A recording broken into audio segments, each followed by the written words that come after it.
if I was to be in any one of these three states, I know that I would be from the people of paradise. No doubt about it.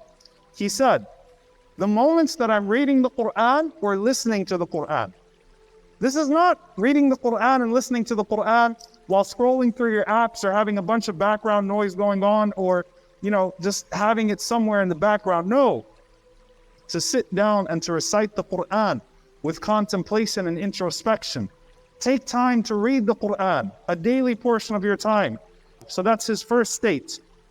He said the second one, when I listen to the khutbah, the sermons of the Prophet sallallahu alaihi wasallam. Now obviously, we don't have the blessing of living amongst the Prophet sallallahu alaihi wasallam. I want you to think about the most righteous person you have ever been around. And of course, only Allah knows the hearts. But you were around someone who you knew had a particular state with Allah subhanahu wa ta'ala. A righteous scholar or a righteous worshipper. Someone that's distinguished with their ilm or their ibadah, their knowledge or their worship, and you spent some time with them. What was the state of your heart like? How was your iman in those moments? How was your iman in those moments, your faith in those moments when you had righteous companionship? Imagine what it was like to be around the Prophet sallallahu alaihi wasallam. The state of a person's iman, sitting with the Prophet sallallahu alaihi wasallam, listening to the khutbahs of the Prophet sallallahu alaihi wasallam. So part of this is his presence alayhi salatu wassalam. That is unmatched in any way whatsoever. The Sahaba would fear hypocrisy because when they were with him, where were they? Hamdulillah, radiyallahu anhu. And then Abu Bakr saying, Nafaqa Abu Bakr, that Abu Bakr became a hypocrite. Hamdulillah became a hypocrite. Why? Because when we're with the Prophet ﷺ, our iman is here. And we can't sustain that when we're away from him, alayhi salatu wassalam. But that's not normal to sustain that anyway, because if you were like that, you'd basically be an angel. You can't. Listen to the third one.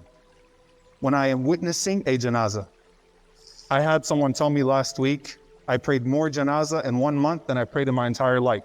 Allah, I think at VRIC, we prayed more janazah in 1 month than we've prayed for the existence of our entire community, it seems. All of the janazahs we're witnessing. What is that doing to you?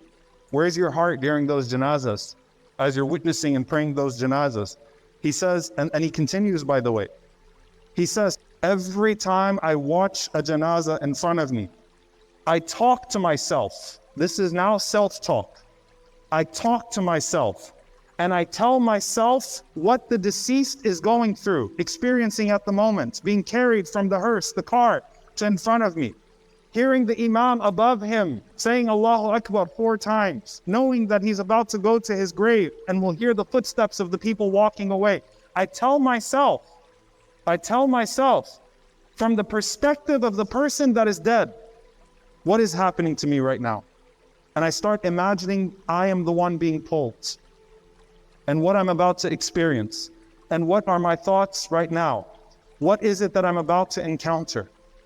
Those moments of witnessing the janazah and telling yourself, that is me, and being able to put yourself in the position of the janazah. And the more you're thinking about your own janazah, the better your janazah is going to be, inshaAllah ta'ala. The more you're telling yourself about the experience as you're watching someone else go through it and preparing yourself for it, for this day, prepare yourselves. The more ready you will be when you are actually the one being carried out of the car. And actually the one, you've already rehearsed it. How many times have you rehearsed your janazah as you watched it taking place in front of you? And may Allah subhanahu wa ta'ala give us the best of endings.